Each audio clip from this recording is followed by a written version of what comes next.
세 번째 남자, 다카노 가즈아키. 중대한 사고를 일으킨 건 명백했다. 앞 유리창은 산산조각이 났고 운전대 너머 바로 보이는 보닛은 찌글찌글 말려 있었다. 운전석에 있는 마리코는 자신이 치명상을 입었음을 알았지만 고통은 전혀 느끼지 못했다. 죽음의 공포보다 삶을 놔버리자는 체념이 짙어지더니 감사하는 기분이 마음속을 채워갔다. 엄마, 고마워. 마리코가 신음하면서 말했다. 찌부러진 조수석 창밖에 한 젊은이가 서서 작은 비디오 카메라를 이쪽으로 대고 있었다. 마리코는 그 카메라를 향해서 남성의 저음으로 말을 이어나갔다. 날 낳아주고 키워줘서. 꺾여버린 사이드 미러 속에 자신의 모습이 비쳐 있었다. 머리가 짧고 20살쯤 먹은 젊은 남성이 되어 있었다. 마리코는 그 사실을 이상하게 여기지 않고 숨이 끊어지기 전에 이 감정을 전해야만 한다는 조바심이 앞서서 평평한 가슴을 들썩이며 마지막 말을 쥐어 짜냈다. 엄마의 아들이라서 난 행복했어. 갑자기 마음이 평온해지더니 어머니의 품에 안겨있던 유아 시절의 감각에 휩싸였다.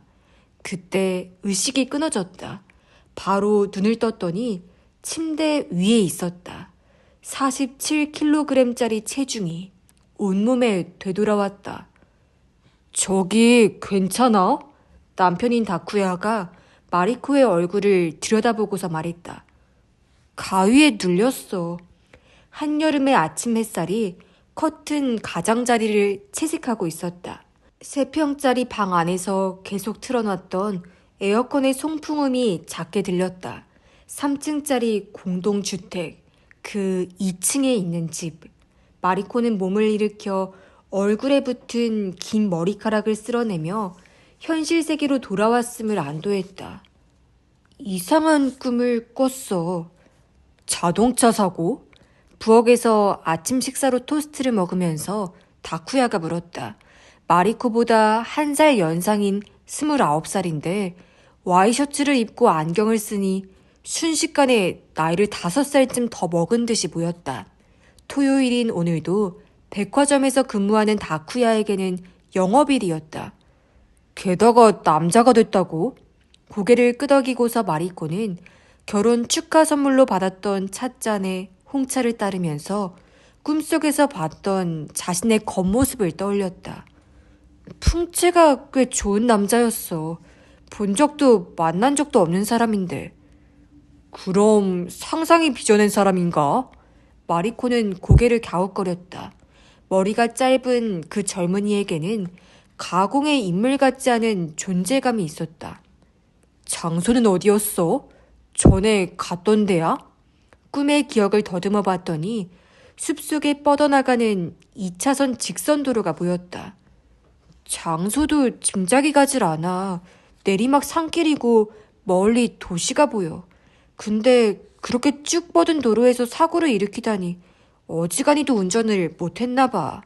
그때 태평하게 대화를 나누던 다쿠야가 얼굴을 살짝 찡그렸다. 당분간은 운전을 피하는 게 좋을지도 모르겠다. 어머? 마리코는 남편의 배려를 느끼고서 웃음을 머금었다. 그런 얘기 안 믿잖아. 혹시 모르니까. 대형 백화점에서 상품 매입을 맡고 있는 다쿠야는 냉엄한 비즈니스 세계에 몸을 담고 있어서인지 미신 같은 이야기를 받아들이지 않는 사람이었다. 결혼한 지 1년이 넘었는데도 아직도 남편에게서 뜻밖의 일면을 찾아볼 수 있었다. 꼭 좋은 면만 발견되지는 않지만. 마리코는 자신의 토스트에 버터를 바르면서 말했다. 꿈 내용도 이상했지만 더 이상한 점이 있었어. 어떤? 너무 리얼해서 꿈 같지가 않았어. 마치 진짜로 체험한 것 같다니까. 유리파편 하나하나까지 뚜렷이 봤어. 그러자 다쿠야가 또 뜻밖의 말을 했다. 그럼 전생의 기억인가? 마리코는 손을 멈췄다. 전생? 그 말을 들으니 묘하게 수긍이 됐다. 자신이 꾼 꿈이면서도 타인이 겪은 체험으로 추정되는 자동차 사고, 그리고 또 하나, 머릿속에서 조수석 창 밖에서 이쪽을 찍고 있던 비디오 카메라가 떠올랐다.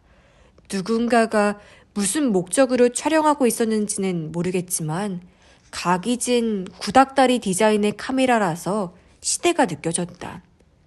내가 전생의 남자였고 자동차 사고로 사망했다는 거야? 잠깐 농담이야. 이런 얘기 진지하게 받아들이지 마. 시계를 힐끗 보고서 다쿠야가 커피를 다 비운 뒤 일어섰다.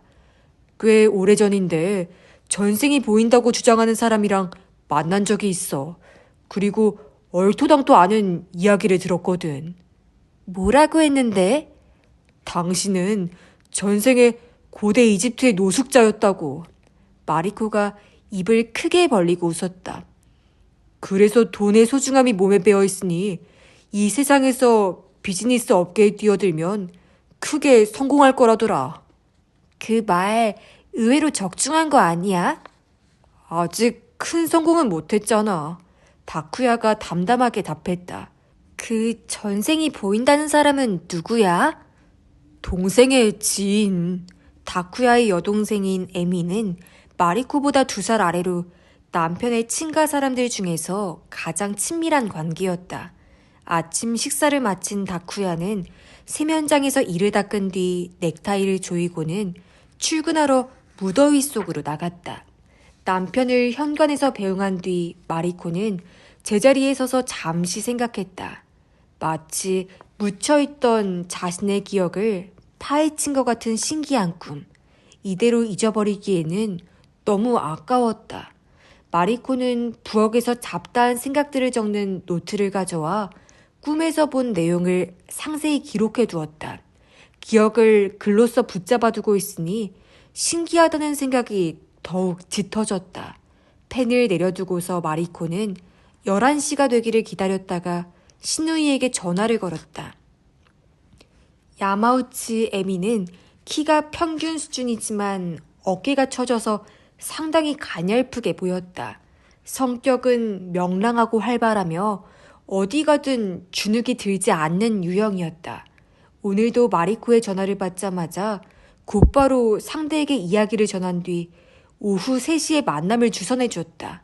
마리코와 에미는 목적지와 가까운 역에서 만난 뒤 주택가를 10분쯤 걸어 어느 맨션에 도착했다. 전생이 보인다고 했던 지인이 사는 곳이었다. 사이키 요코라는 사람인데 직장 선배였어요. 에미가 전화로 설명했다. 에미는 작은 상사에서 일하고 있었다. 2년 전에 그만뒀지만요. 지금은 뭘 하고 있어? 잘 모르겠는데 데이트레이더라고 했던가? 자택에서 주식 거래를 하는 모양이에요. 실제로 가보니 사이키 요코는 주변 집합주택보다 유난히 훌륭한 12층짜리 맨션 최상층에서 살고 있었다. 마리코는 신비로운 풍모의 집주인을 상상했지만 막상 현관에서 맞이해준 사람은 왠지 이국적으로 생긴 30대 중반의 여성이었다. 몸이 가녀리고 키가 크며 품행은 시원스러웠다. 많이 덥죠? 자, 들어와요. 요코는 2사람을 들인 뒤 마리코가 내민 케이크 상자를 웃으며 받아들었다. 2사람이 안내를 받아간 거실에도 사치스럽지 않은 살림살이들이 배치되어 있어서 요코가 얼마나 취향이 고상한지를 말해줬다. 한동안 에미와 요코는 함께 근무했던 시절을 화제로 삼아 즐겁게 담소를 나누었다. 옆에서 대화를 듣던 마리코는 요코가 지극히 평범하게 대응해줘서 안심했다. 괴팍한 점술사 같은 사람이면 어쩌나 하고 조금 걱정했기 때문이었다. 그래서 말이야, 때를 에미가 화제를 돌렸다. 마리코 씨가 전생을 좀 봐줬으면 좋겠대. 요코의 눈이 이쪽으로 향했다. 마리코는 조금 긴장했다. 그 속내를 눈치챘는지 요코가 상냥하게 미소를 지으며 말했다. 너무 진지하게 듣지 말아요. 이건 일종의 놀이니까요. 네. 요코의 눈가에서 웃음기가 서서히 사라져갔다. 자신이 뭔가 언짢게 했나 싶어서 마리코는 불안해졌다. 사람이 조금 많네. 둘이서만 대화를 나눠도 될까? 요코가 에미에게 물었다. 네, 에미가 당혹해하며 대답했다. 이쪽으로 와요. 요코는 일어서서 옆방으로 마리코를 불렀다. 그곳은 창가 쪽 책상에 컴퓨터만이 놓여있는 휑한 방이었다. 다만 주식거래에 사용하는지 디스플레이만 3대나 놓여있었다. 마리코는 요코가 권하는 대로 등나무 의자에 앉아 가죽으로 된 회전 의자에 앉은 요코와 마주봤다. 고개를 천천히 돌려 흐리멍덩한 눈빛으로 허공을 바라보던 요코가 낮은 목소리로 말했다. 지금 이 방에는 3사람이 있어요. 마리코는 놀라서 뒤를 돌아봤다.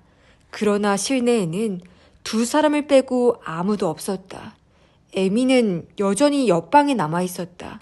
사에키 요코는 모습이 보이지 않는 누군가를 찾듯 눈을 좌우로 굴리며 말을 이었다. 3번째 사람은 남성이에요. 성별은 꿈속 내용과 일치했다. 그 남자는 나의 전생을 가리키는 건가? 마리코는 생각했다. 그 사람은 자동차 사고로 사망했나요? 요코는 미간을 찡그리고서 꽤 가까운 과거, 가까운 장소 하고 중얼거리듯 말하고서 의자를 돌려 컴퓨터 전원을 켰다. 그러고는 검색 사이트 지도를 화면에 띄웠다. 기타 칸토 일대를 표시하고 있었다. 요코는 지도를 이리저리 살펴보며 조금씩 확대하다가 이윽고 도치기현과 군마현의 경계 부근을 가리켰다. 마리코는 일어서서 요코의 옆으로 다가가 디스플레이를 쳐다봤다. 산간부에 고갯길 하나가 나 있었다. 지명은 야코마 고개. 요코의 손가락이 그리는 원 중심에는 긴 직선도로가 있었다. 이 부근에서 무슨 일이 벌어졌던 모양이에요. 요코가 말하고서 스트리트 뷰 기능으로 전환했다. 표시되었던 지도가 사라지고 그 대신에 고갯길을 촬영한 사진이 떴다. 좌우에 숲이 펼쳐져 있고 내리막으로 쭉 뻗어나가는 도로 저 너머에 도시가 어렴풋하게 보였다. 그 사진은 꿈에서 본 풍경과 완전히 일치했다. 그러나 마리코가 말을 잇지 못했던 이유는 그뿐만이 아니었다. 컴퓨터에 표시된 사진 속에 딱 하나, 꿈에는 나타나지 않았던 게 찍혀 있었다. 골짜기 쪽에 설치된 가드레일 아래쪽, 그곳에 녹슨 빈캔이 철사에 동여매어져 있고 그 안에 시든 꽃다발이 꽂혀 있었다. 과거에 이곳에서 사고가 벌어져서 누군가가 죽었으리라. 불현듯 3번째 남자의 기척이 느껴지자 마리코는 무심코 뒤를 돌아봤다. 물론 그곳에는 아무도 없었다. 단지 느낌일 뿐이라고 마리코는 스스로를 다독였다. 다다음 주인 8월 13일은 마리코의 생일이었다. 사에키 요코와 겪은 일 때문인지 이상한 생각이 머릿속에서 떠나지 않았다. 29년 전 이날에 누군가의 영혼이 자신으로 다시 태어났던 걸까? 오본 명절 기간인데도 다쿠야가 일을 쉴 수가 없어서 마리코는 평소처럼 아침 식사를 차려주고서 남편을 출근시켰다. 그러고는 몸 단장을 마친 뒤 도보로 15분쯤 걸리는 친정으로 향했다. 마리코가 태어나고 자란 집은 민영 전철역 앞 상점가에 위치한 미사와 청과점이었다. 주부가 된 지금도 낮에는 가업을 거들고 있다. 마리코가 외동딸임에도 아버지인 데스지는 가게를 물려줄 생각이 없었는지 딸을 단기 대학까지 보낸 뒤에 얼른 시집이나 가라며 시끄럽게 잔소리를 늘어놨다. 그리고 실제로 다쿠야와 결혼식을 치르자 역시나 아버지는 펑펑 울었다. 그 우는 모습은 심상치가 않았는데 신부와 아버지는 의뢰 울지만 딸꾹질이 나올 만큼 서럽게 우는 사람은 처음 본다. 라면서 참석자들은 다른 의미로 감명을 받았다. 어머니인 도시에는 인근 역 출신으로 부부가 된 남녀가 다들 그러하듯 역시나 우연히 작용하여 아버지와 알게 되었다. 지갑을 떨어뜨렸다는 사실을 깨닫고 파출소에 갔더니 현금이 고스란히 들어있는 채로 돌려받았는데 그 지갑을 주었던 사람이 바로 아버지였다. 답례를 하기 위해 전철을 타고서 역 하나를 지나 미사와 청과점으로 갔던 어머니는 그대로 안으로 들어가 저녁까지 대접을 받았다. 그 이후에는 자연스럽게 결혼에 이르렀다고 했다. 부모님의 과거를 돌이켜보니 마리코는 자신이 이 세상에 존재한다는 수수께끼에 관하여 생각하지 않을 수가 없었다. 어머니가 지갑을 떨어뜨리지 않았다면, 혹은 지갑을 다른 사람이 주었다면 부모님은 결혼하지 못했을 것이다. 만약에 어머니가 다른 사람과 맺어져 아이를 낳았다면 그건 내가 아니다. 나는 이 세상에 존재하지 않았을 것이다. 더욱이 나를 낳게 한 우연한 만남은 부모님에게만 찾아오지 않았다. 조부모와 그보다 윗세대에서도 면면이 반복되어 왔다. 그렇게 생각하니 이 세상에 내가 살아있다는 사실이 기적 같았다. 더욱이 그 기적은 나에게만 벌어지지 않았다. 지금 길에서 스쳐 지나갔던 아이에게도, 지구 반대편에 사는 사람들에게도 똑같은 기적이 일어났다. 내가 생명을 받아 이 세상에 있다는 것은 굉장한 기적이면서도 또 굉장히 진부한 일이기도 했다. 햇볕을 피해 걸으면서 마리코는 큰 길 반대편에 서 있는 대학 병원을 쳐다봤다. 저곳은 자신이 태어난 병원이었다. 29년 전 오늘은 로스앤젤레스 올림픽 기간이었는데 폐회식이 막 시작하려고 했을 때 마리코가 탄생했다고 했다. 분명 어머니는 크게 부른 배를 안고서 이 길을 여러 번 오갔을 터였다. 이윽고 태어날 자식이 행복하기를 바라면서, 그리고 무사히 출산한 뒤에는 아버지와 어깨를 나란히 하고서 품에 안겨있는 갓난아기의 얼굴을 들여다보며 집으로 돌아갔겠지. 새로운 가족을 맞이한 집안은 틀림없이 그 전과는 다르게 보였으리라. 그리 상상하니 마리코의 눈동자도 촉촉해졌다. 부모님에게 감사하는 마음을 전하고 싶었지만 쑥스럽기도 해서 대놓고 말하지 못했다. 엄마, 고마워. 꿈속에서 들렸던 낮은 목소리가 마음에 되살아났다. 나를 낳아주고 키워줘서.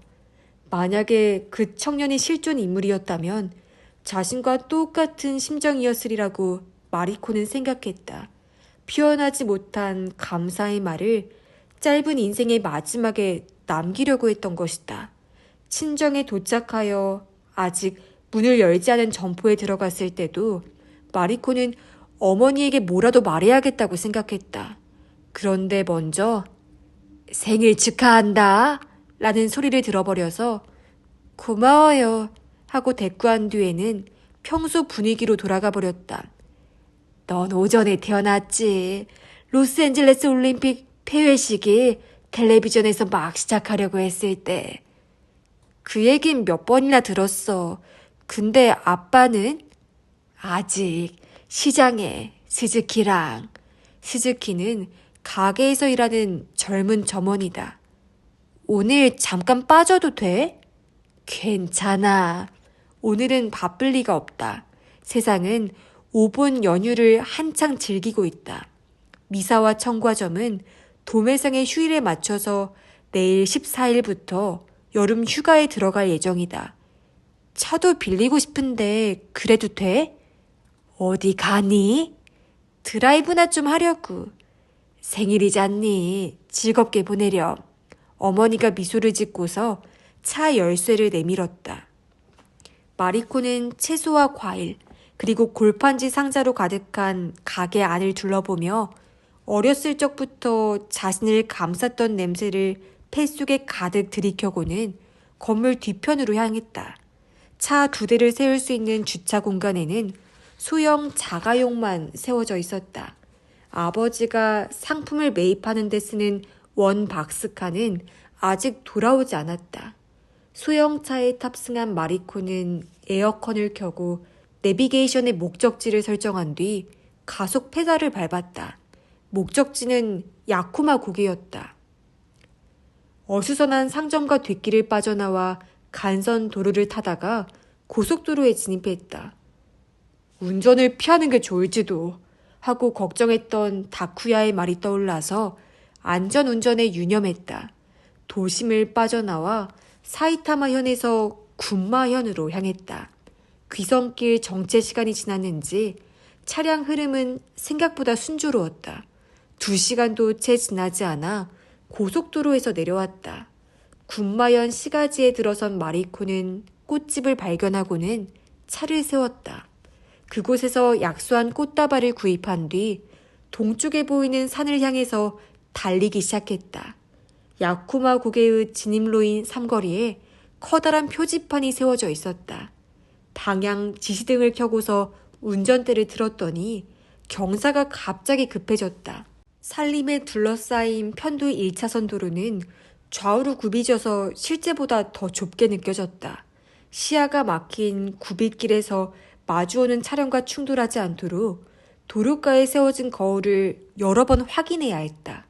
이윽고 내비게이션에서 목적지 근처입니다. 라는 음성이 들리더니 앞 유리창 너머로 직선로가 나타났다. 마리코는 속도를 줄인 뒤 오른편으로 뻗어나가는 가드레일을 주시했다. 찾던 물체를 금방 발견했다. 철사로 동여매어 놓은 빈 캔이었다. 그러나 컴퓨터 화면으로 봤을 때와는 달리 캔도 그곳에 꽂혀있는 꽃다발도 새 것이었다. 아주 최근에 누군가가 다녀간 모양이었다. 후속 차량이 없는지 확인하고서 마리코는 브레이크 페달을 밟았다. 꿈에서 봤던 풍경은 내리막 비탈이었기에 창문에서 고개를 내밀어 왔던 길을 돌아봤다. 저 멀리 시가지가 보였다. 분명 여기다. 순간 현실감이 흔들리더니 자신이 꿈속으로 돌아온 것 같은 감각에 휩싸였다. 마리코는 다시 고갯길을 달려나갔고 차를 세울 만한 곳을 찾았다. 그러자 최초 급커브를 꺾자마자 갓길 쪽에 대피소가 있었고 그곳에 다른 차량 한 대가 세워져 있었다. 그 하얀 승용차 양옆에는 두 남녀가 서 있었는데 문을 열고서 차 안으로 다시 들어가려고 했다. 새로운 꽃다발을 공양한 사람이 저 사람들인가? 하고 생각하면서 마리코는 그들의 세단 뒤에 자신의 소형차를 세웠다. 꽃다발을 들고 밖으로 나가자 조수석 문을 닫으려 했던 나이 든 여성이 이쪽을 봤다. 야위고 낯빛이 좋지 못한 이른을 넘긴 듯한 여성 노인이었다. 마리코는 눈으로 가볍게 아른체를 했다. 그 여성이 차에서 내려 저기요 하고 말을 걸었다. 혹시 유사쿠를 위해서 오신 건가요? 마리코는 당혹스러웠다. 꿈속에서 사고를 일으켰던 남자의 이름이 유사쿠였던가? 그러나 그런 기묘한 이야기를 할 수 있을 리가 없어서 어떻게 대답해야 좋을지 망설였다. 그러자 운전석에서 한 남성이 내린 뒤 이쪽을 물끄러미 쳐다봤다. 여성보다 한 세대 젊은 50대 중반으로 마리코의 아버지 뻘이었다. 체격이 다부진 것이 두목감이라는 표현이 잘 어울렸다. 유사쿠의 지인치고는 젊구먼. 남자가 말했다. 당신 무슨 관계요? 마리코는 더더욱 대답하기가 난감했다. 꿈속에서 전생의 기억을 봤어요. 라고 말했다가는 수상쩍게 여기겠지. 만약에 정말로 사고가 벌어졌고 저 두 사람이 희생자의 유족이라면 미신 같은 이야기를 대는 건 역시나 불경스러웠다. 다른 사람한테 부탁받았어요. 마리코는 궁색한 거짓말을 했다. 이쪽에 꽃다발을 두고 와달라고요. 누가 부탁했는데? 스즈키 신지 씨요. 마리코는 미사와 청과점에서 일하는 점원의 이름을 댔다. 모르는 이름인데? 혹시 고등학교 친구려나? 남자가 말하고서 여성 쪽을 쳐다봤다. 그 모습을 보고 마리코는 아마도 저 두 사람은 모자 관계가 아니라 타인일이라 짐작했다. 노령의 여성은 고개를 갸웃거렸지만 그래도 고마운 일이죠 하고 이쪽을 향해 고개를 숙였다. 이렇게 먼 발걸음을 해주다니 고마울 따름입니다. 마리코는 큰 마음을 먹고 물어봤다. 실은 저 자세한 사정을 듣지 못했는데 여기서 사고가 벌어졌던 건가요? 그래요. 여성이 대답했다. 내 아들이 자동차 사고를 냈죠. 오늘이 기일입니다. 오늘요? 네, 29년 전 8월 13일이랍니다. 로스앤젤레스 올림픽 폐회식 날이었죠. 마리코는 동요한 심정을 감추려고 애를 썼다. 유사쿠라는 젊은이는 자신이 태어난 바로 그날에 사고로 사망했다. 꿈속에 나온 이 고갯길에서. 괜찮다면 점심이라도 함께 들겠소? 남자가 제안하자 마리코는 응하기로 했다. 지참한 꽃다발을 고갯길 빈캔에 공양하고서 합장한 뒤 하얀 세단을 따라 산을 내려갔다. 그들은 간선도로 인근 상업지역 한편에 위치한 가전제품 양판점과 신사복 체인점 사이에 낀 노포 소바식당으로 안내했다. 세 사람은 안쪽 객실에 앉았다. 좌탁을 에워싸고 앉은 그들은 가게 명물인 수타소바를 주문하고서 다시금 자기 소개를 했다. 사고로 사망한 젊은이는 가와무라 유사쿠였고 헌화하러 온 어머니는 기쿠코라고 이름을 밝혔다. 한편 운전기사 노릇을 했던 요시다 겐고라는 남자는 친척이 아니라 유사쿠의 친구였다. 다시 말해 유사쿠가 살아있었다면 요시다와 마찬가지로 50대 중반이었을 터였다. 기쿠코와 요시다는 사고가 벌어졌던 1984년부터 매해 거르지 않고 현장을 방문하여 꽃을 공양해 왔다고 한다. 마리코가 도쿄에서 왔다고 하자 두 사람은 더더욱 미심쩍어했다. 그러나 아마도 유사쿠를 알았던 스즈키 신지라는 인물이 도쿄 청과점에서 일하고 있으리라 납득해줬다. 이게 유사쿠예요. 기쿠코가 핸드백에서 꺼낸 사진에는 머리가 짧고 이목구비가 단정한 젊은이가 찍혀 있었다. 스포츠카에 몸을 기대어 득이양양한 웃음을 짓고 있었다. 다크 블루색 차량도 그리고 가와무라 유사쿠의 모습도 꿈에서 본 그대로였다. 마리코는 스스로도 의외라고 여길 만큼 놀라지 않았다. 기묘한 꿈에서 시작된 일련의 사건을 받아들이자고 마음을 먹었다. 이 가와무라 유사쿠라는 청년이야말로 사에키 요코의 집에 왔던 세 번째 남자이겠지. 유사쿠 씨는 나이가 어떻게 되셨나요? 향년 21였습니다. 기쿠코가 가라앉은 목소리로 말했다. 그녀가 수려한 말에 따르면 초등학교를 졸업할 때까지 유사쿠는 운동을 잘하는 명랑한 아이였다고 한다. 그런데 아버지가 술주정이 심해지고 월급을 집에 가져오지 않았을 즈음부터 부부관계가 싸늘해지더니 유사쿠가 중학교 2학년 때 이혼했다. 우리 유사쿠가 죽은 건 내 탓이에요. 가장 예민한 시기에 부모가 이혼을 해버렸으니까. 대학에도 진학하는 게 어려워졌고 생활이 엉망이 됐지요. 마리코는 표현을 세심히 고르며 말했다.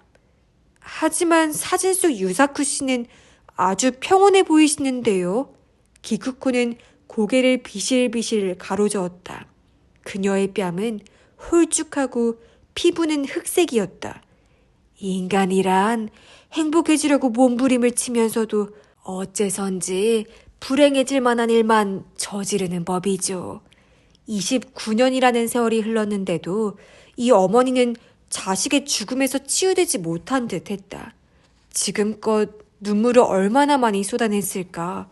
마리코는 동정심을 진하게 느끼는 한편 늘 웃음 짓던 자신의 어머니를 떠올리고는 인생의 불공평함을 느꼈다. 성도 모계 쪽으로 바뀌면서 학교에서 상당히 눈치를 봤을 거예요. 고등학생이 되고서는 폭주족에 가담했고 차를 타고 이리저리 돌아다니다가 사고를 일으켰죠. 옆에서 소바를 후루룩 먹던 요시다가 젓가락을 쥔 손을 멈추고는 거북해하며 얼굴을 찡그렸다. 어쩌면 저 사람은 폭주족 동료였을지도 모르겠다고 마리코는 생각했다. 그러나 납득이 되지 않는 점도 있었다. 사진 속 유사쿠는 순박한 호청년이라는 인상이고 불량스러운 면은 티끌만큼도 찾아볼 수가 없었다. 29년 전 오늘도 아침부터 말다툼을 벌였죠. 그 아이는 짜증스럽게 집을 뛰쳐나갔습니다. 그게 마지막 대화가 되고 말았어요. 분명 이 어미를 원망하고 있겠죠. 원망이요? 그 말이 마리코의 머릿속에 걸렸다. 설마요. 그럴 리가. 아니, 정말로 심하게 말다툼을 벌였거든요. 그뿐만이 아닙니다. 어미로서 그 애를 위해 무엇 하나 해준 게 없어서. 잠시만요. 마리코가 무심코 말을 끊었다. 꿈속에서 들었던 말. 유사쿠가 마지막 힘을 쥐어짜 어머니에게 남기려고 했던 감사의 말. 엄마, 고마워. 날 낳아주고 키워줘서. 비디오는 보지 않으셨나요? 비디오요? 기쿠코가 의아해하며 되물었다. 무슨 비디오 말인가요? 아니요. 마리코는 말을 얼버무렸다. 죄송합니다. 제가 착각했나 봐요. 마리코는 유사쿠의 최후를 꿈속에서 봤을 뿐이다. 비디오가 실제로 촬영되었는지는 알 수 없다. 그러나 만약에 유사쿠의 유언이 기록된 영상이 있다면 이 어머니에게 꼭 보여주고 싶었다. 그러면 무려 30년 가까이 시달렸던 자책에서 해방될 수 있겠지. 마리코는 대화를 중단하고 다시 식사하면서 생각했다. 비디오가 정말로 촬영됐다면 누가 무슨 목적으로 다 죽어가는 유사쿠를 찍었을까? 그리고 그 테이프는 지금 어디 있지? 사고 상황을 조금 더 자세히 물어보고 싶었다. 그러자 식사를 마친 기쿠코가 화장실에 가길 기다렸다는 듯 요시다가 먼저 물었다. 혹시 야마우치 씨는 오늘 바쁜 볼일이 있소? 마리코는 손목시계를 봤다. 아직 1시 30분이었다. 아니요. 잠시만 시간을 내줄 순 없소. 어머님의 이야기에 오해도 섞여 있어서 정정해두고 싶군요. 스즈키 신지라는 사람한테 이야기가 잘못 전해지면 안 되니까요. 부탁드립니다. 그럼 이 가게를 나서거든 다다음 교차로에 있는 이코이라는 찻집에서 기다리시오. 네, 마리코는 승낙했다. 시가지에 난 간선도로는 자동차가 쉴 새 없이 오가기 때문인지 먼지로 뿌예서 왠지 살풍경했다. 그 모퉁이에 서 있는 찻집 이코이는 간판조차 디자인이 낡아빠지고 꼬질꼬질해서 과거에 남겨진 느낌이었다. 이게 쇼와 분위기인가? 하고 마리코는 생각했다. 마리코가 찻집에 들어간 지 20분 뒤 기쿠코를 자택까지 바래다준 요시다가 하얀 세단을 타고 왔다. 다시 소개하지요. 요시다가 내민 명함에는 유한회사 요시다 자동차 정비공장 대표이사 사장 요시다 겐고라고 인쇄되어 있었다. 정비공장 사장이었구나. 마리코는 납득했다. 차에 정통하지 않은 마리코도 하얀 세단이 고급차임을 알았다. 요시다는 경영자의 관록을 드러내긴 했지만 어쩐지 육체 노동자 같은 인상도 있었다. 스즈키 신지 씨한테 전해주겠소? 요시다라는 이름을 듣고 짐작 가는 데가 있다면 연락해달라고. 네. 친정 가게에서 일하는 젊은 점원을 떠올리고서 마리코는 쓴 웃음을 지을 뻔했다. 스즈키가 대활약을 했다. 그나저나 아까 얘기 말인데. 요시다가 커피컵을 들고서 굵은 목소리로 운을 뗐다. 우린 이른바 폭주족 같은 게 아니었소. 속도광이나 고개족이라고 불렸지. 그런 단어 모르오? 마리코에게는 잘 와닿지 않는 단어였다. 아니요. 불량한 짓에는 흥미없고 오직 차를 빨리 모는 행위에서 삶의 보람을 느끼는 녀석들이었소. 아까 야코마 고개처럼 구불구불한 고갯길을 달려서 타임이나 테크닉을 겨뤘거든. 경찰한테 찍히긴 했지만. 요시다가 가와무라 유사쿠와 만났던 곳은 이곳 군마현이 아니라 인접한 이바라키현 고갯길이었다고 한다. 나이가 5살 차이가 났지만 고향이 같기도 해서 의기투합했고 이후에는 주말 등 쉬는 날에 함께 달렸다. 유사쿠의 어머님은 아들이 엇나갔던 게 아닌지 여러모로 근심하신 것 같은데 실제로는 정반대였소. 유사쿠만큼 진지하게 달렸던 녀석은 없었지. 건축 회사에서 일하며 받은 박봉을 차에 쏟아붓고 끼니도 걸으면서까지 애를 썼소. 그 녀석의 꿈은 랠리 드라이버가 되는 거였으니까. 랠리라면 사막이나 산길을 달리는 레이스를 말하는 건가요? 그래, 그렇소. 요시다가 기뻐하며 말했다. 다른 녀석들은 마냥 차가 좋다든지 여자한테 잘 보이고 싶다는 이유로 달렸는데 유사쿠마는 명확한 목적이 있었소. 그래서 주변에서도 녀석을 높이 봤지. 마리코는 찻집 창문에서 먼지로 뿌연 바깥도로를 보았다. 야심을 품었던 젊은이에게 이 도시는 너무 비좁지 않았을까? 돈이 없어서 마력이 딸리는 차밖에 살 수 없었지만 여기저기를 개조하며 애를 썼소. 힘이 떨어지는 차로도 테크닉은 갈고 닦을 수가 있거든. 요시다의 말투가 속도 광처럼 변하자 마리코는 미소를 지었다.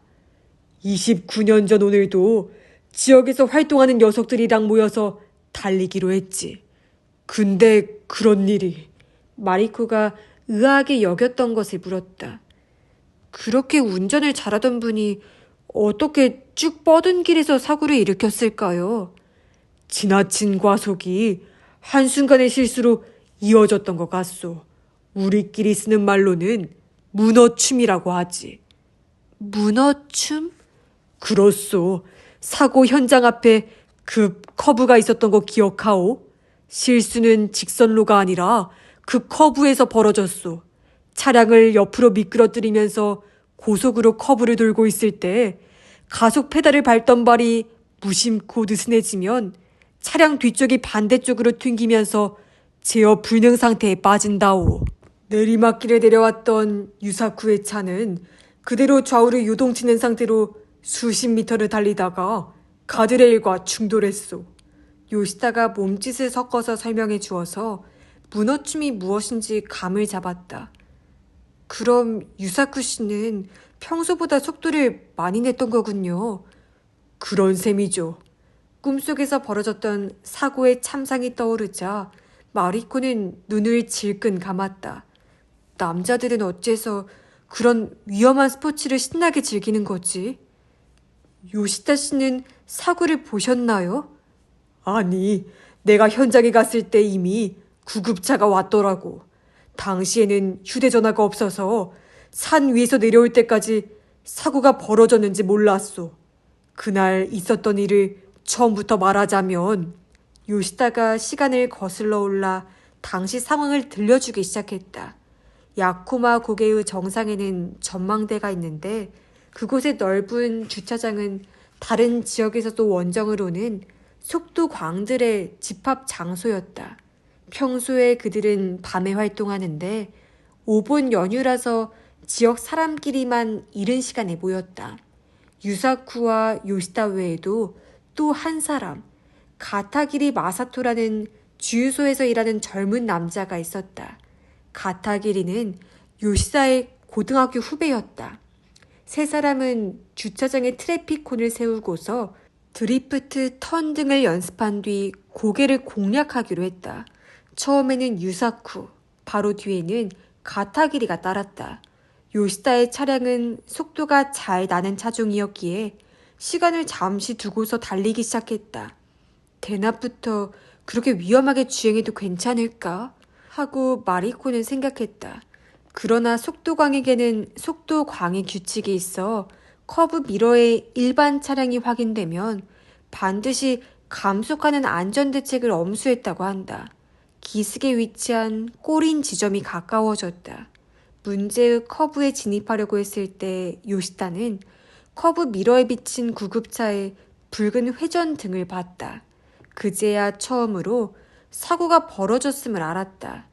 직선로에 들어서고서 정지했더니 처참하게 부서진 차량 안에서 유사쿠의 몸이 끌려나와 들것에 실리는 참이었다. 사고 차량 뒤에서 달렸던 가타기리는 지나가던 일반 차량 운전자에게 구급차를 불러달라고 부탁하고서 자신은 줄곧 유사쿠 곁에 붙어 있었다고 한다. 유사쿠는 의식불명인 채로 응급병원에 실려갔고 응급 조치를 실시한 보람도 없이 사망 판정을 받았다. 사인은 내장 파열로 인한 과다출혈이었다. 사고가 벌어졌을 때 복부가 운전대에 세차게 부딪혔던 것이 치명상이었다.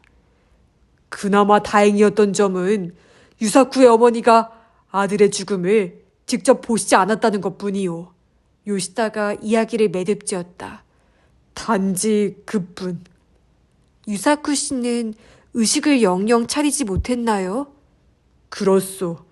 그렇다면 사고 직후에 의식이 아직 남았을 때 했던 말은 유사쿠의 유언인 셈이었다. 그러나 그 말은 어머니에게 닿지 못했다. 요시다의 이야기를 들어보니 현장에는 가타기리밖에 없었다. 다시 말해 비디오가 찍혔다면 촬영자는 가타기리였다는 뜻이었다. 그러나 가타기리는 어째서 그 비디오를 기쿠코에게 보여주지 않았을까? 속도광들은 자기가 달리는 광경을 비디오로 촬영하진 않나요? 마리코가 물어봤다. 아, 찍죠. 가타기리가 비디오 카메라를 갖고 있었소. 지금과 달리 아날로그식 자기 테이프에 기록하는 방식이었지. 그런 카메라일지라도 아직은 귀한 시대였소. 꿈속 내용과 부합하는 단서가 또 하나 늘었다. 가타기리 씨는 지금 어디 계시나요? 친척 연줄로 나가노에 갔소. 그쪽에서 일하고 있지. 지금 오본 연휴인데 이리로 돌아오시지 않았을까요? 연락은 없소. 산속에 본가가 있었는데 버블 시기에도 처분이 안 되었거든. 그 집은 방치되어서 사람이 묵을 수 있는 상태가 아니오. 그럼 나가노 연락처를 알려주실 순 없을까요? 가타기리 씨의 말씀도 여쭙고 싶어서요. 요시다는 이 대목에서 미심쩍어하며 마리코를 힐끗 쳐다보았지만 결국 줬소 하고 가타기리 마사토의 연락처를 알려주었다. 해가 저물기 전에 도쿄의 공동주택으로 돌아온 마리코는 자신의 생일을 축하하기 위해 약소하게 요리를 차린 뒤 퇴근한 남편을 맞이했다. 이거 생일 선물. 다쿠야가 의외로 값이 나가는 명품 세컨드백을 줬다. 색깔과 디자인도 예쁘고 평상시에 쓰기에도 좋을 듯했다. 백화점 바이어로 근무하는 다쿠야는 상품을 보는 눈만은 확실했다. 마리코는 기쁘게 받고서 남편과 식탁에 마주 앉았다. 와인으로 건배한 뒤 다쿠야가 얼큰하게 취하길 기다렸다가 기묘한 꿈에서 시작된 일련의 사건 이야기를 들려줬다. 또 그 전생 이야기? 처음에는 어이없어 했던 다쿠야도 29년 전에 일어난 자동차 사고의 상세 내용을 듣고서 여우에 홀린 듯한 표정을 지었다. 그런 사고가 정말로 벌어졌다면 단순한 우연이라고 단정할 순 없겠다. 그렇지. 근데 그렇다면 마리코는 그 속도광이 환생한 사람이라는 뜻인가? 그렇게 생각할 수밖에 없지. 그러자 다쿠야의 얼굴에 어째서인지 낙담한 기색이 번졌다. 남자였다니. 남자면 안 돼? 내 아내가 전생에도 미녀이길 바랬어. 전생에도? 마리코가 뿌듯한 듯이 웃었다. 오늘은 좋은 생일날이다. 그런데 말이야, 딱 하나 석연치 않은 점이 바로 비디오야. 만약에 정말로 가타 길이라는 사람이 촬영을 했다면 왜 어머니한테 테이프를 보여주지 않은 걸까? 잠깐만, 그 밖에도 이상한 점이 있어. 뭔데? 가와무라 유사쿠의 사인은 운전대에 몸이 세차게 부딪히면서 입은 내장 파열이라고 했지. 어째서 그 사람은 위험한 주행을 했는데도 안전벨트를 착용하지 않았을까? 듣고 보니 이상하다고 마리코는 생각했다. 또 하나, 늘 달렸던 도로에서 왜 치명적인 실수를 저질렀을까? 하필 그날에만 속도를 맹렬히 내야만 했던 이유가 있었던 게 아닐까? 예를 들자면 어떤 이유? 다쿠야가 와인잔을 탁자에 내려준 뒤 팔짱을 끼고서 생각에 잠겼다. 마리코가 말했다. 뒤에서 달리던 가타기리 씨가 추월할 것 같아서 속도를 높였다.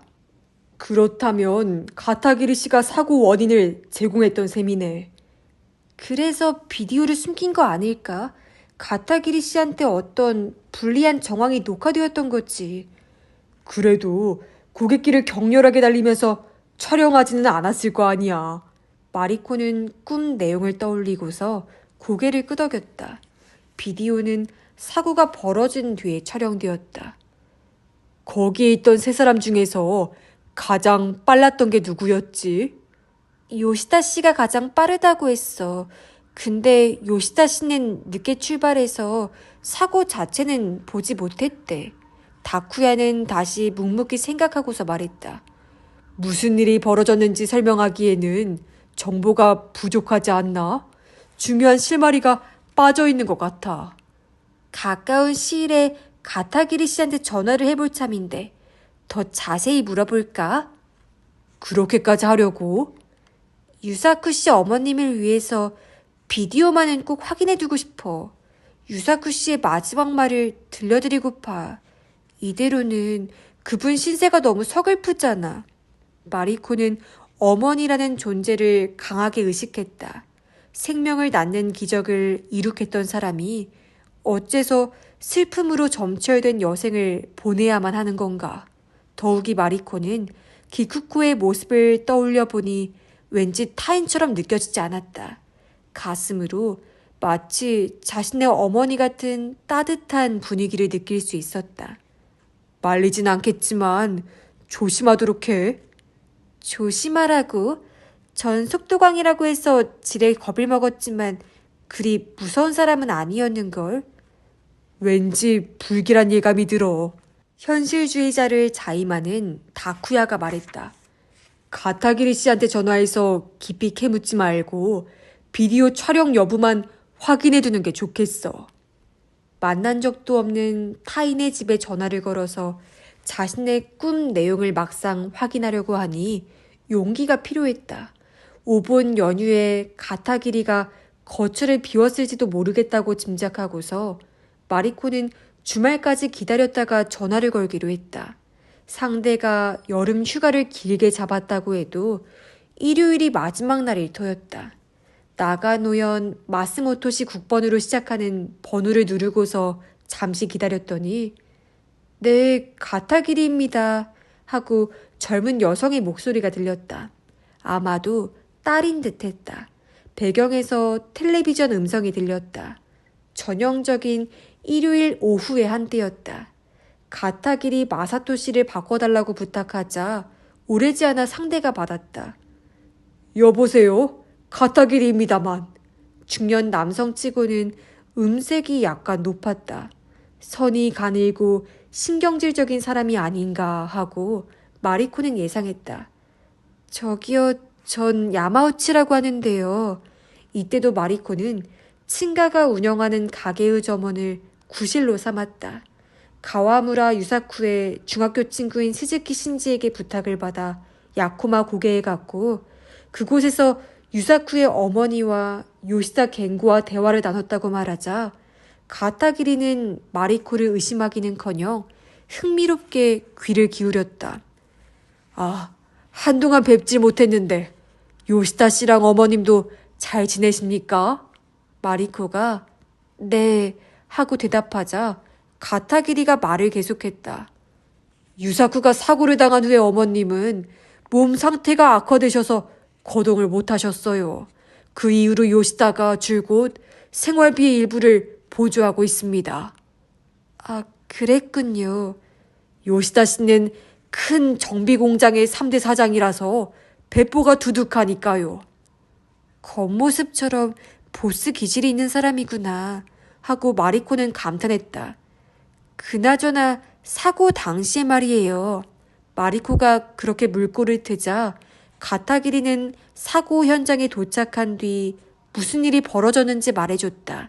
그 내용은 요시다에게서 들었던 이야기와 큰 차이가 없었다. 어째서 유사쿠는 하필 그날에만 한계를 넘는 속도를 내었느냐고 물었더니 시간을 경신하려고 했던 게 아닐까요? 하고 말했다. 근데 요시다 씨 말씀으로는 가타기리 씨가 비디오 카메라를 갖고 계셨다던데요. 비디오? 가타기리가 그렇게 되묻더니 순조로웠던 대화가 갑자기 끊어졌다. 표정이 보이지 않아서 긍정인지 부정인지 뉘앙스를 읽을 수가 없었다. 네, 각진 비디오 카메라 말이에요. 그때까지 온화했던 가타기리의 음색에 처음으로 찌를 것 같은 날카로움이 섞였다. 비디오가 뭐 어쨌다는 겁니까? 마리코는 쩔쩔매면서도 계속했다. 아, 유사쿠 씨의 생전 영상이 찍혀 있다면 어머님께 보여드리고 싶어서요. 대답은 없었다. 마리코는 결심하고서 더 캐물어 보았다. 29년 전 8월 13일에도 촬영을 했다면 굉장히 귀중한 영상일 텐데요. 당신 혹시 부동산 회사 사람? 네? 아니. 말을 얼버무리고서 가타기리가 강한 어조로 말했다. 당시 테이프는 이미 처분해서 남아있지 않습니다. 하나도 없어요. 사고 당시에 촬영을 하셨다고 하던데. 아무것도 촬영하지 않았습니다. 그렇게 단언한 가타기리의 어조가 갑자기 부드럽게 바뀌었다. 그나저나 유사쿠의 어머님을 위하다니 참 훌륭하시군요. 마음씨가 갸륵해요. 가타기리가 태도를 갑자기 바꾼 이유는 마음속에서 솟아난 동요를 감추기 위한 위장막인 듯했다. 그리고 마리코의 심증은 정반대로 확고해졌다. 가타기리는 사고 당일에 비디오를 촬영했다. 그 후에 무난한 대화를 짧게 주고받고 나서 가타기리가 먼저 통화를 마쳤다. 요시다 씨와 유사쿠의 어머님의 근황을 들을 수 있어서 좋았습니다. 그럼 이만. 대단히 감사합니다. 감사를 표하고서 전화를 끊은 마리코는 이 다음에 어떻게 할지 고민했다. 다쿠야와 의논하고 싶었지만 백화점 사원은 일요일에도 출근한다. 자신의 머리로 궁리하는 수밖에 없었다. 가타기리가 했던 말이 전부 거짓이라면? 마리코는 가정해봤다. 사고 당일에도 비디오 촬영을 하다가 숨겨야만 하는 비밀이 기록되었다면, 더욱이 그 테이프가 처분되지 않았다면 가타기리는 그걸 어딘가에 숨겨두었겠지.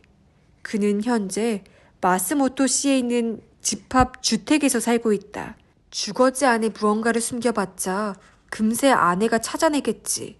그렇다면 직장 로커나 은행 금고에 놔두지 않았을까? 머리를 이리저리 굴리던 마리코는 기묘한 의문을 떠올렸다. 당신 혹시 부동산 회사 사람? 비디오 이야기가 화제에 올랐을 때 가타기리가 한 말이었다. 어째서 그런 말을 내뱉었을까? 부동산 회사 사람이라면 비디오의 존재를 알아채도 이상하지 않다는 뜻인가? 자신에게 명탐정의 소질은 없다고 판단한 마리코는 남의 지혜를 빌리기로 했다. 가와무라 유사쿠가 사망한 후에 쭉 어머니의 생활을 지원한 보스 기질의 동료 요시다 겐고가 주었던 명함 뒤에는 정비 공장의 영업일이 적혀 있었다. 수요일은 정기 휴일, 영업시간은 오후 7시까지였다. 공장 번호로 전화를 걸었더니 사무원으로 추정되는 중년 여성이 받아 바로 요시다에게 넘겨주었다. 아, 지난번에 신세를 졌던 야마우치입니다만 마리코가 신분을 밝히자 요시다는 근무 시간 중임에도 싹싹하게 응대해줬다. 스즈키 신지 씨는 내 이름을 알던가요? 그게요. 요시다 씨가 누군지 짐작이 가지 않는다고 하네요. 그렇소? 그럼 속도광이 아닌 지인인가 보구만. 그나저나 아까 가타기리 씨와 통화를 나눴는데요. 가타기리? 그래서 무슨 대화를 말이오? 사고 당시를 비롯해서 여러 이야기를요. 마리코가 진정 알고 싶은 정보는 가타기리와 관계 있는 부동산 회사가 있느냐였다. 어떻게 물꼬를 틀지 고민하고 있으니 요시다가 물었다. 녀석이 이쪽 본가로 돌아오겠다는 말은 하지 않았소? 아니요. 마리코는 말을 하던 도중에 해결의 실마리를 잡았다. 비디오 테이프는 야코마 고개 기슭에 자리한 가타기리의 본가에 있을 것이다. 법을 시기에도 처분하지 못했던 산속에 위치한 집. 가타기리는 매각을 위임했던 부동산 업자가 집 안에 들어가 비디오 테이프를 발견했으리라고 여겼던 게 아닐까? 마리코가 입을 다물자 요시다가 여보세요? 하고 물었다. 가타기리의 본가에 가기 위해서는 정비 공장 사장이 꼭 협력해 주어야 했다. 요시다 씨, 긴히 드리고 싶은 부탁이 있는데 지금 제가 그리로 찾아가면 결례가 될까요? 지금요? 전 상관없는데 무슨 일로? 추후에 자세히 말씀드리겠습니다. 그럼 명함에 적힌 주소로 오세요. 공장은 저녁까지 문을 여니까. 그 대신에 나도 당신한테 부탁할 게 있소. 뭔가요? 스즈키 신지 씨에게 물어봐 주었으면 하는 게 있소. 다니무라 오사무라는 사람을 아느냐고. 다니무라 오사무요? 처음 듣는 이름이었다. 그분이 무슨 관련이 있죠? 속도광 동료였는데 유사쿠가 사고를 당한 후에 실종됐소. 마리코는 놀랐다. 실종이요? 그렇소. 유사쿠가 사망한 후에 돌연 종적이 묘연해졌거든. 마리코의 머릿속에 남편의 말이 되살아났다. 중요한 실마리가 빠져있는 것 같다. 라고 다쿠야는 말했었다. 이 다니무라라는 인물이 모든 수수께끼를 풀 마지막 열쇠였던 게 아닐까? 다니무라에 관한 이야기도 만나서 자세히 들려주겠소. 요시다가 말했다. 외출할 채비를 마친 마리코는 친정 차량의 열쇠를 받은 뒤 야코마 고개 기슭에 위치한 고장으로 급히 달려갔다. 도중에 신호에 걸려 정차할 때마다 휴대전화를 꺼내 다쿠야에게 보낼 메시지를 입력했다. 군마현에 가는 길이라 오늘은 저녁을 차려줄 수가 없다. 그 비디오 테이프는 어쩌면 가타기리의 본가에 있을지도 모른다. 그리고 사고 직후에 실종된 인물이 있다. 등등. 다쿠야가 메시지를 읽으면 지혜를 또 짜내줄 게 틀림없다. 요시다가 경영하는 정비 공장은 시가지 외곽에 있었다. 도착하니 날이 저물어가고 있었다. 땅거미가 드리워진 공장은 생각했던 것보다 규모가 컸다. 경납고 같은 작업장에서 직원들이 경트럭과 승용차 등 다양한 차량을 에워싸고서 아직도 작업을 벌이고 있었다. 입구 옆에 사무실 위치를 알려주는 안내판이 있었다. 공장 뒤편에서 조립식 건물을 발견했다. 그곳에 사무복 차림의 여성이 있어서 마리코가 방문한 취지를 밝히자 금세 안쪽 사장실로 안내해줬다. 멀리서 오느라 고생하셨소. 사장 책상과 응접 소파만이 놓여있는 간소한 방에서 요시다가 맞이해줬다. 마리코는 갑자기 방문해서 죄송하다고 사과한 뒤 요시다가 권하는 소파에 앉았다. 근데 스즈키 신지 씨는 다니무라 오사무를 알던가요? 요시다가 물었다. 아니요, 모른다고 합니다. 아기는 없다고 해도 스즈키 신지를 들먹이며 거짓말을 계속 쌓아나가려니 마리코는 양심이 찔리기 시작했다. 다니무라 씨는 어떤 분이신가요? 다니무라 오사무는 말이오. 요시다가 이야기를 하려고 하자 문이 열리더니 아까 그 여성 사무원이 차가운 보리차를 가져왔다. 고마워하며 컵을 받은 마리코는 사무원의 명찰에 다니무라라고 적혀 있음을 알아챘다. 쉰을 넘긴 수수한 사람이었다. 그녀가 퇴실하기를 기다렸다가 요시다가 말을 이었다. 동네에서 활동했던 속도광 동료 중에 실은 한 사람이 더 있었지. 그게 바로 다니무라요. 나이는 나와 동갑인 26이었소.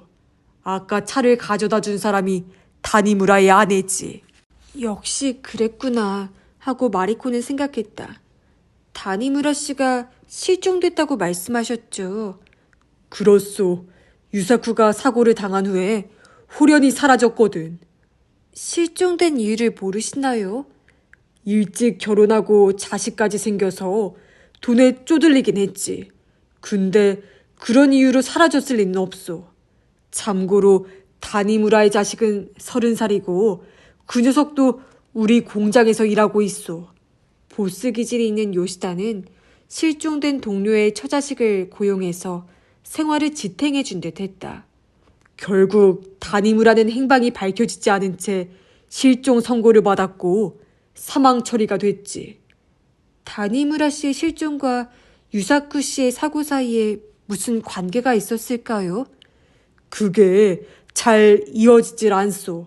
사고 현장에는 가타기리만 있었을 뿐 다니무라는 없었으니 말이오. 가타기리가 비디오 테이프를 감추었던 것과 다니무라의 실종 사이에 무슨 관계가 있을까? 마리코는 생각해봤지만 해답은 보이지 않았다. 근데 그쪽 용건은? 요시다가 물었다. 마리코는 결심을 굳히고서 말을 꺼냈다. 저 비디오 말인데요. 비디오? 요전에 무슨 착각이라고 했던 그거 말이오? 네, 사정이 있어서 상세히 말씀드릴 수는 없지만 아마 비디오 테이프가 있었을 겁니다. 사고가 벌어졌던 직후 유사쿠 씨가 의식을 잃기 전에 촬영했던 테이프가요. 뜻밖의 이야기를 듣고서 요시다는 마리코를 빤히 쳐다봤다. 당신은 그 비디오 내용을 아시오? 확실하진 않지만 어머님께 감사하는 마음을 밝히는 내용이 아니었을까 싶은데요. 입을 꾹 다물고 있던 요시다가 이윽고 고개를 들고 말했다. 당신이 말하는 스즈키 신지라는 사람 말인데 거짓말이 탄로났나 싶어서 마리코는 속으로 겁을 먹었다. 혹시 유사쿠의 친구가 아니라 구급차를 불러줬던 사람 아니오?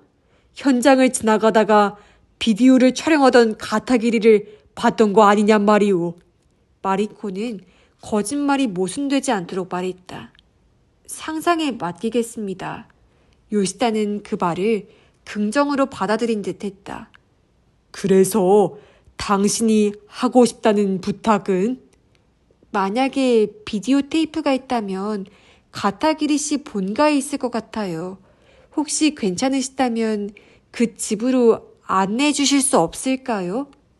가서 뭘 어쩌겠다는 말이오? 비디오 테이프를 찾을 겁니다. 유사쿠 씨가 남긴 마지막 말을 어머님께 꼭 들려드리고 싶어요. 그때 갑자기 마리코는 자신을 조종하고 있는 신기한 충동을 자각하고서 등골이 오싹해졌다. 어머니에게 고마움이 전해지길 바라는 사람은 유사쿠 본인이 아닐까? 자신의 안에서 숨쉬고 있는 가와무라 유사쿠의 영혼이 어머니에게 마음을 전하려고 애쓰고 있는 게 아닐까? 꼭 부탁드립니다. 마리코는 강하게 말했다. 좋소. 요시다가 일어섰다. 나도 그 비디오를 좀 보고 싶군요. 마리코와 요시다가 사장실에 나섰을 즈음에는 일몰이 가까워져 공장 앞 공도에는 가로등 불빛들이 줄을 이루며 떠 있었다. 수영차에 탄 마리코는 요시다의 하얀 세단의 뒤를 따라서 북쪽으로 달리기 시작했다. 시가지를 빠져나와 산자락을 구불구불 달려가니 민가가 흩어져 있는 촌락이 나왔다. 건물들은 하나같이 낡았는데 절반은 빈집인 듯했다. 그 촌락의 막다른 곳까지 가니 울타리에 둘러싸인 부지가 나타났다. 가타기리 마사토의 본가이겠지. 우편함으로 추정되는 나무함이 다 썩어가고 있었다. 요시다가 울타리 밖에 차를 세우자 마리코도 그 옆에 정지했다. 이 위라오. 세단에서 내린 뒤 요시다가 말했다. 울타리 너머에는 맨 흙이 드러난 비탈이 펼쳐져 있었다. 그 위에 깔려있는 어둠 속에 민가로 추정되는 건물의 윤곽이 떠 있었다. 예상보다 어두워서 마리코는 주눅이 들었다. 요시다가 들고 있던 손전등을 켜고서 갑시다 하고 재촉했다. 마리코는 그 뒤를 따라 울타리 틈새에서 부지 안으로 발을 들인 뒤 발 밑을 확인하며 비탈을 올랐다. 가타기리의 본가는 목조 단층 주택이었다. 거주자를 잃어버린 지 세월이 상당히 흐른 듯 보였다. 외벽 목재가 상당히 삭아서 폐가가 되기 일보 직전이었다. 속도광으로 살았을 적에 몇 번 왔던 적이 있어. 가타기리는 비디오 카메라를 차고에 놔두었지.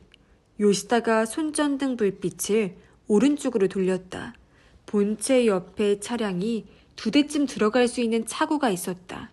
전면에 드리워진 셔터에 녹이 쓴 게 눈에 띄었다. 당장이라도 부서질 것 같았다. 요시다는 셔터와 땅 틈새에 손을 찔러 넣더니 힘으로 밀어 올렸다. 금속이 비명을 지르는 것 같은 소리가 주변에 울려 퍼지고 사람이 들어갈 만한 공간이 열렸다. 요시다가 몸을 숙여 안으로 들어갔다. 마리코도 뒤를 따랐다. 내부에 차는 남아있지 않았고 정면과 오른쪽 벽에는 쓰이지 않는 가구와 골판지 상자 등이 쌓여 있었다. 이 부근이었을걸? 요시다가 차고 우측 안으로 들어가 바닥에 깔려있는 비닐 덮개를 걷어낸 뒤 알루미늄재 카메라 케이스를 발견했다. 요시다는 뚜껑 잠금쇠를 풀어 케이스를 열었다.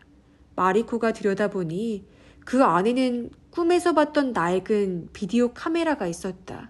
전원 코드와 이어폰 등 부속품도 함께 들어있었다. 그 외에도 하나 더. 이 역시 아날로그식인데 디자인이 조금 새로운 카메라도 있었다. 나중에 새로 산 물건이겠지. 마리코는 물었다. 테이프는 어디 있을까요? 테이프도 이 근처에 있지 않겠소? 자기 테이프는 습기에 약해서 아마 통풍이 잘 되는 곳에 놔두었을 거요. 요시다의 말대로 먼지가 잔뜩 낀 골판지 상자들 틈에서 비디오 테이프가 담긴 컬러 박스를 발견했다. 개수가 100여 개쯤 되나? 손으로 적은 라벨을 보니 텔레비전 방송을 녹화한 것들이 많았다. 그런 테이프들을 제외해 나가다가 이윽고 간토 지방에 고개 이름이 적힌 테이프가 잇따라 나왔다. 야코마 고개라고 적힌 것만 해도 10개가 넘었다. 이거야 원, 내용을 어떻게 확인한담? 요시다가 말했다. 마리코는 자신이 경솔했음을 깨달았다. 아날로그식 비디오 플레이어는 대부분의 가정에서 사라졌다. 이 차고에서 테이프를 꺼내가 봤자 재생할 수단이 없었다. 카메라 전원만 켤 수 있으면 여기서 재생할 수 있소. 요시다가 말하고서 주변을 둘러봤다. 벽에 콘센트도 있군. 집 안에 들어가서 두꺼비 집을 좀 보고 오겠소. 그러고 나서 요시다는 밖으로 나가버렸다. 어두컴컴한 차고에 남겨지자 마리코는 당황했지만 곧바로 휴대전화가 있음을 깨달았다. 어깨에 맨 가방에서 휴대전화를 꺼내 액정 화면을 띄우자 옅은 빛이 손전등 역할을 대신해 주었다. 다시금 비디오 카메라를 살펴보니 2대 중 3기계에 손때 같은 게 묻어 있었다. 혹시나 싶어서 전원을 켜보자 희미한 작동음이 들리더니 파인더에 회색 빛이 들어왔다. 구식기계인데도 배터리가 아직 살아있었다. 정기적으로 귀향하던 가타기리가 5번 연휴에도 본가로 돌아와 테이프를 재생했는지도 모르겠다. 마리코는 야코마 고개라고 적힌 10여 개의 테이프 중에서 가장 바깥에 있는 카트리지를 골라 카메라에 넣었다. 이어폰을 귀에 꽂고서 재생 버튼을 눌러봤다.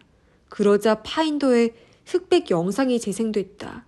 산 위에 위치한 주차장 같은 곳에서 세 젊은이가 시시덕거리고 있었다. 그중 두 사람은 금세 알아봤다. 29년 전의 요시다와 유사쿠였다. 나머지 한 사람은 본 적이 없었다. 이 사람이 가타기리인가 싶었지만 그렇다면 비디오 촬영자를 포함하여 네 사람이 있었다는 뜻이다. 사고 당일에는 유사쿠와 요시다 그리고 가타기리 세 사람밖에 없었을 테니 이것은 다른 날에 촬영한 영상인 듯했다. 마리코는 테이프를 갈아 끼우려다가 화면 아래에 찍힌 날짜를 알아챘다. 84년 8월 13일이라고 적혀 있었다. 가와무라 유사쿠의 기일이자 마리코가 이 세상에 태어난 날이었다. 즉, 이 테이프는 사고 당일에 촬영된 게 틀림없었다. 그런데 마리코가 의외라고 여겼던 건 날짜뿐만이 아니었다. 시각을 보니 16시 33분이라고 띄어져 있었다. 마리코는 로스앤젤레스 올림픽 폐회식이 열리기 전 일본 시간으로 오전에 태어났다. 만약에 비디오 시각 표시가 맞는다면 마리코가 첫 울음을 터뜨렸을 때 유사쿠는 아직 살아있었다는 뜻이다. 이건 간과할 수 없는 어긋남이었다. 나는 가와무라 유사쿠가 환생한 게 아니었나? 그렇다면 신기한 꿈에서 시작된 이 일련의 사건들을 어떻게 설명해야 좋을까? 그때 낮은 진동음이 울렸다. 마리코는 휴대전화 쪽으로 시선을 돌렸다. 도쿄에 있는 다쿠야가 건 전화였다. 통화 버튼을 누르고서 이어폰을 끼지 않은 귀에 댔더니 다쿠야의 목소리가 들렸다. 지금 어디야? 가타기리 씨 본가 메일 읽었어? 읽었어. 지금 당장 거기서 도망쳐. 마리코가 당황해서 되물었다. 무슨 소리야? 설명할 시간 없어. 얼른 달아나지 않으면. 그렇게 말하던 다쿠야의 목소리를 가로막듯 다른 남자의 목소리가 등 뒤에서 들렸다. 뭐라고 했지? 마리코는 놀라서 돌아봤다. 차고 입구에 호리호리한 남자가 서 있었다. 빛이 없어서 얼굴은 알아볼 수가 없었지만 목소리는 귀에 익었다. 가타기리 씨? 상대가 고개를 갸웃거리며 오늘 전화를 걸었던 사람인가? 하고 물었다. 귀에서 떨어진 휴대전화에서 여보세요? 하고 묻는 다쿠야의 목소리가 계속 이어졌다. 마리코가 응답하려고 했으나 가타기리가 험악한 표정으로 제지했다. 그 전화 끊어. 상대의 말투에서 불온한 분위기를 감지한 마리코는 여기에 저 혼자 오지 않았어요. 하고 말했다. 요시다 씨도 왔어요. 요시다 씨도? 가타기리가 경계하듯 주변을 둘러봤다. 그의 눈을 속이고서 마리코가 전화를 귀에 댔더니 다쿠야가 말을 쏘아댔다. 그 요시다가 제일 위험해. 마리코는 무심코 되물었다. 무슨 뜻이야? 전화 끊어. 가타기리가 명령했다. 다쿠야가 일방적으로 말을 이었다.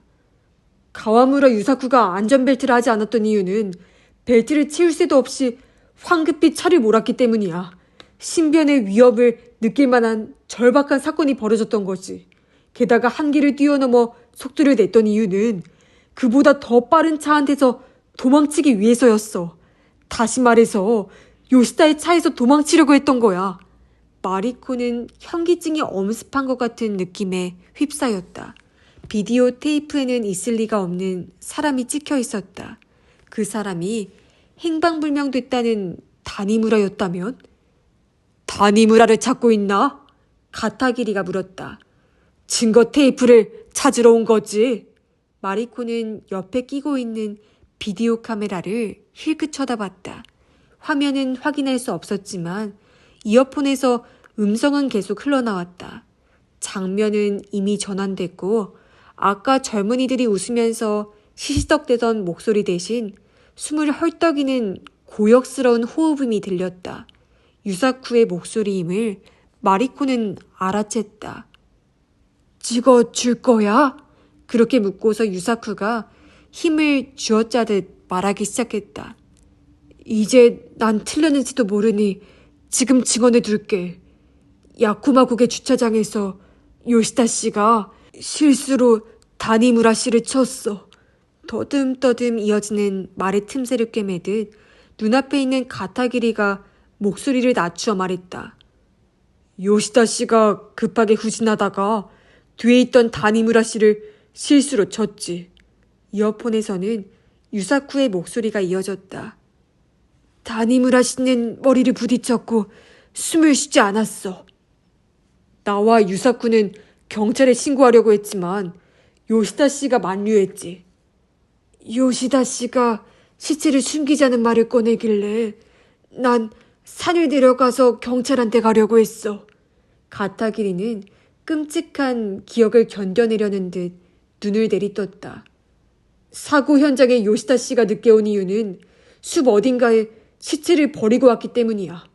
다니무라 씨의 차는 자기 공장에서 처분하면 그만이었고 난 유사쿠의 증언을 비디오에 담았지만 요시다 씨한테 신세를 졌기도 해서 테이프를 외부에 공개할 수가 없었어. 요시다 씨도 테이프가 있다는 걸 몰라. 거기까지 듣고서 비로소 마리코도 사건의 전모를 머릿속에 그릴 수 있었다. 야쿠마 고개에서 속도관길이 사고가 벌어졌다.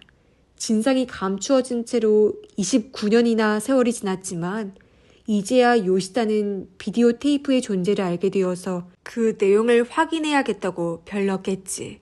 그리고 마리코의 부탁을 들어주는 척 가타기리의 집을 수색하러 왔다. 그런데 진상을 맞닥뜨린 마리코는 누구를 나무라야 좋을지 알 수가 없었다. 사고가 벌어진 지 오랜 세월이 흘러서 옳고 그름을 가리기가 모호해졌다. 두 동료를 죽게 한 요시다는 유사쿠의 어머니에게 생활비를 계속 지원해왔고 모자 가정이 된 다니무라의 처자식을 고용해서 안정된 생활을 보내게 해주었다. 엄마 고마워.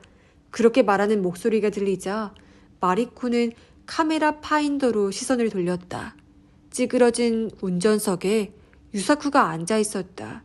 그 표정은 사선을 헤매고 있다는 게 믿기지 않을 만큼 차분했다.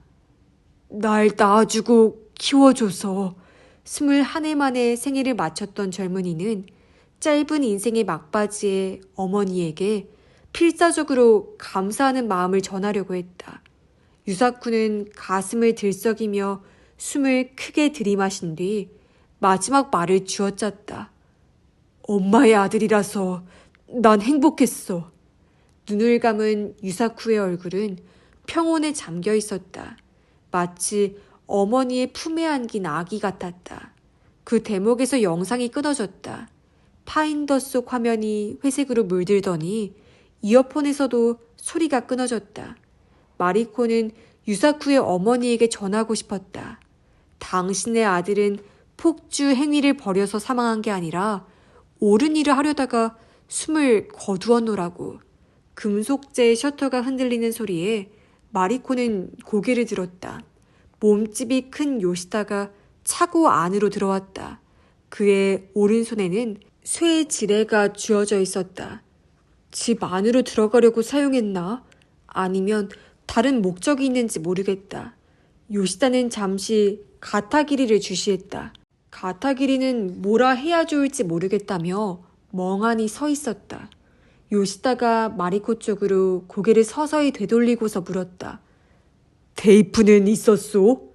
마리코는 필사적으로 평온한 척 신용하는 게 고작이었다. 이 상황을 어떻게 타개해야 좋을지 알 수 없었다. 봤구만. 요시다가 한 걸음 다가갔다. 요시다 씨! 마리코가 크게 외쳤다. 아직 통화 중인 다쿠야에게 들려주기 위해서였다. 방금 가타기리가 말했던 사건의 진상을 다쿠야도 휴대전화를 통하여 들었을 것이다. 어떤 타깃책을 찾아줄지도 모른다. 요시다가 있어? 아내의 의도를 헤아리고서 다쿠야가 말했다. 지금부터 내가 하는 말을 그대로 요시다에게 전해. 29년 전 행위는 법률적으로는 시효가 지났다고. 마리코는 요시다와 마주한 채로 남편이 했던 말을 그대로 전했다. 29년 전에 요시다 씨가 저질렀던 행위는 이미 법률적으로 시효가 지났습니다. 아무도 요시다 씨에게 책임을 물을 수 없어요. 지금 여기서 죄를 또 저지른다면 오히려 본인 신세만 망칠 뿐이에요. 요시다는 꼼짝도 하지 않고 가만히 듣고 있었다. 마리코는 남편이 했던 말에 자신의 생각을 덧붙였다. 저도 풍파를 일으킬 생각은 없어요. 부디 지금껏 그래왔듯 계속 살아가세요. 유사쿠 씨 어머님과 다니무라 씨 가족을 뒷바라지하는 삶을요. 그리고 마리코는 비디오 카메라에서 테이프를 꺼내고서 계속했다. 이 테이프는 요시다 씨에게 넘기겠습니다. 그 대신에 딱 하나 부탁이 있어요. 유사쿠 씨가 마지막으로 남긴 말만이라도 좋으니 어머님께 들려주시겠어요? 제 바람은 그것뿐이에요. 마리코는 비디오 테이프를 그 자리에 내버려둔 뒤 여전히 가만히 서 있는 요시다의 눈치를 살피고서 슬금슬금 걸어나갔다. 요시다도 그리고 가타기리도 움직일 기미는 없었다. 마리코는 두 다리가 떨리기 시작했지만 용기를 내어 계속 걸었다. 차고 출입구에서 셔터를 지나 밖으로, 그리고 비탈을 내려가 부지 밖으로. 간신히 자신의 차에 도착한 뒤 빈 집을 올려다보니 차고 밖에 두 남자의 실루엣이 떠 있었다. 요시다는 땅바닥에 두 무릎을 꿇고서 고개를 푹 숙였다. 그 옆에서 가타기리가 서서 달래주는 듯이 보였다. 마리코는 부적처럼 꽉 쥐고 있던 휴대전화에 대고 남편에게 말했다. 살았어. 정말로 고마워. 나 지금 돌아갈게. 운전 조심해. 의외로 믿음직한 면모를 보여주었던 다쿠야가 마지막으로 당부했다. 마리코는 응 하고 웃었지만 눈물도 조금 나왔다. 그러고는 전화를 끊고서 차량 라이트를 켠 뒤 남편과 부모님이 기다리고 있는 도쿄로 달리기 시작했다. 오본 연휴가 끝난 뒤 피로했기 때문인지 한동안 마리코는 몸이 좋지 못했다. 9월에 접어들어 낮의 열기가 드디어 누그러졌을 즈음에 마리코 앞으로 DVD 한 장이 배달되었다. 보낸 이에는 요시다 겐고라고 적혀 있었다. 컴퓨터로 재생해봤더니 비디오 테이프의 후반부만 편집되어 있었다. 유사쿠가 어머니에게 보내는 유언이었다. 동봉된 편지에는 당신이 어머님께 좀 전해주십시오 라고 적혀 있었고 가와무라 기쿠코의 주소도 함께 덧붙여 놓았다. 이로써 잘된 건가? 마리코는 새삼스레 생각했다. 그러나 정답은 보이지 않았다. 다만 그 작은 고장에서 줄곧 살아왔던 사람들의 평온한 삶을 어지럽혀서는 안 될 것 같았다. 이로써 잘 되었다고 스스로를 납득시키는 수밖에 없다. 마리코는 DVD를 갖고서 가와무라 기쿠코의 자택을 방문했다. 시가지에 흐르는 하천가에 세워진 아파트였다. 일본식 방 2칸과 부엌으로 구성된 거처는 볕이 잘 들었다. 필요한 살림살이도 잘 갖추어져 있어서 기쿠코가 궁핍하지 않게 살고 있음을 보여줬다. 기쿠코는 웃으면서 마리코를 맞이한 뒤 안쪽 4평짜리 방으로 안내했다. 용건은 사전에 전해두었기에 인사를 짧게 마치고서 마리코는 자신의 노트북과 DVD를 가방에서 꺼냈다. 아, 이게 유사쿠 씨가 찍힌 영상입니다. DVD 케이스를 보여줬더니 기쿠코의 얼굴이 진지해졌다. 그런데 이 비디오는 어째서 지금껏 나오지 않았을까요? 여러 사정이 있었던 모양입니다. 혹시 요시다 씨와 관계된 일인가요? 허를 찔린 마리코는 기쿠코를 쳐다봤다. 혹시 이 어머니는 진상을 어렴풋하게 짐작하고 있었던 게 아닐까? 마리코가 대답하기 난감해하자 기쿠코는 아니요, 이제 됐습니다. 하고 DVD를 내려다봤다. 이미 다 지나가 버린 일이니까요. 스스로를 타이르는 것 같은 말투였다. 이른을 넘긴 기쿠코에게는 이미 운명에 저항할 만한 기력이 남아있지 않은 것처럼도 보였다. 유사쿠가 움직이는 모습을 보는 건 사고 이후로 처음입니다. 어서 보여줘요. 마리코는 고개를 끄덕이고서 기동시킨 노트북에 DVD를 넣었다. 좌탁 위에 노트북을 올려둔 뒤 화면을 기쿠코 쪽으로 돌리고서 재생 버튼을 클릭했다. 그러자 사고 차량 운전석에 앉아있는 유사쿠의 모습이 나왔다. 기쿠코는 순간 숨이 멎은 듯 했다. 그러나 이내 몸을 내밀어 아들의 마지막 영상을 뚫어져라 쳐다봤다. 엄마, 고마워. 29년이라는 시간이 지나서야 아들이 어머니에게 보내는 감사의 말이 전해졌다. 날 낳아주고 키워줘서. 기쿠코의 목에서 오열이 새어나오기 시작했다. 엄마의 아들이라서 난 행복했어. 영상이 끊어지자 기쿠코는 두 손으로 얼굴을 가린 채 흐느껴 울었다. 마리코도 함께 눈물을 흘리면서 그저 가만히 연로한 어머니의 슬픔이 진정되기를 기다렸다. 이윽고 기쿠코가 실례 하고 짧게 말하고서 자리를 떴다. 세면장 쪽에서 물을 쓰는 소리가 들렸다. 오랜 뒤에 돌아온 그녀는 다소 진정된 듯 했다. 마리코 씨, 정말로 고마워요. 기쿠코가 다다미 바닥에 정중히 앉고 말했다. 이 비디오는 보물로 간직할게요. 덕분에 아주 커다란 위안이 되었어요. 마리코는 죄송스러워하며 대답했다. 그렇게 말씀해 주시니 저도 기뻐요. 그나저나 기쿠코가 조금 신기해하는 표정을 지었다. 일면식도 없는 분이 이런 일을 해주시다니. 실은 저도 신기했는데 마리코는 기묘한 꿈에서 시작된 사건의 자초지종을 들려주었다. 세 번째 남자 이야기부터 사고 현장으로 인도된 경위 등을. 그래서 제가 유사쿠 씨의 환생이 아닌가 싶었죠. 마리코는 제 딴에는 우스꽝스러운 이야기를 들려주었다고 여겼다. 그런데 어째서인지 기쿠코는 진지한 표정을 지었다. 마리코는 기이하게 느끼고서 웃음을 거뒀다. 기쿠코가 이쪽 얼굴을 물끄러미 쳐다보고서 물었다. 마리코 씨는 지금 행복한가요? 갑작스러운 물음에 당황했지만 마리코는 머릿속으로 대답을 찾았다. 결혼하고서 1년이 지난 다쿠야와의 생활, 그리고 지금도 건강하게 일하고 계시는 부모님. 네, 전 행복해요. 마리코는 대답했다. 참 다행이네요. 기쿠코의 목소리에는 진심으로 안도하는 기색이 배어 있었다. 아들이 죽은 뒤에 내가 기도를 했어요. 부디 그 아이가 행복한 가정에서 다시 태어나기를요. 내세에서는 행복한 일생을 보낼 수 있기를요. 하지만 전 유사쿠 씨의 환생이 아닌데 하고 이야기하려다가 마리코는 황급히 말을 삼켰다. 연로한 유사쿠의 어머니를 낙담시키고 싶지 않아서가 아니었다.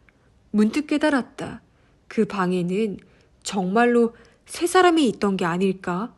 두 사람밖에 없었던 방에 실은 다른 한 사람이 존재했다면, 그리고 사이키 요코가 그 사람의 전생을 봤던 거라면, 그렇다면 세 번째 남자는 지금도 이곳에 있다. 마리코의 뱃속에. 29년 전 마리코의 어머니가 불룩한 배를 안고서 걸었던 길, 그 똑같은 길을 마리코는 걷고 있었다. 머릿속에 둥실둥실한 아지랑이 같은 게 끼어 있어서 자신이 어떤 기분인지도 모르겠다. 의식하여 들여다보니 조금 불안하고 당황스러웠다. 그러나 그 이상으로 행복감이 웃도는 듯했다. 그 미묘한 줄다리기 사이에서 실웃음이 입가에 번졌다. 검사를 해줬던 대학병원의 의사와 간호사가 축하드립니다 하고 입을 모아 축복해줬다. 지금 7주차에 들어섰습니다. 마리코는 고개를 갸웃거리고는 배를 내려다본 뒤 손을 살며시 대어봤다. 어디에서나 벌어지는 흔한 기적이 벌어지려고 했다. 어머니가 된다고 생각하니 자랑스러움도 샘솟았다. 인간이 이 세상에 출현했던 아득한 옛날부터 여성들은 이렇게 목숨을 이어왔다. 사람은 몇 번이고 다시 태어나겠지. 어머니의 애정과 함께. 오늘 밤에 퇴근한 다쿠야에게 뭐라고 전해야 좋을지 생각했다. 나 엄마가 됐어 하고 느닷없이 선언하는 건 어떨까? 어안이 벙벙해질 다쿠야의 얼굴을 상상하니 무심코 웃음이 나올 뻔했다.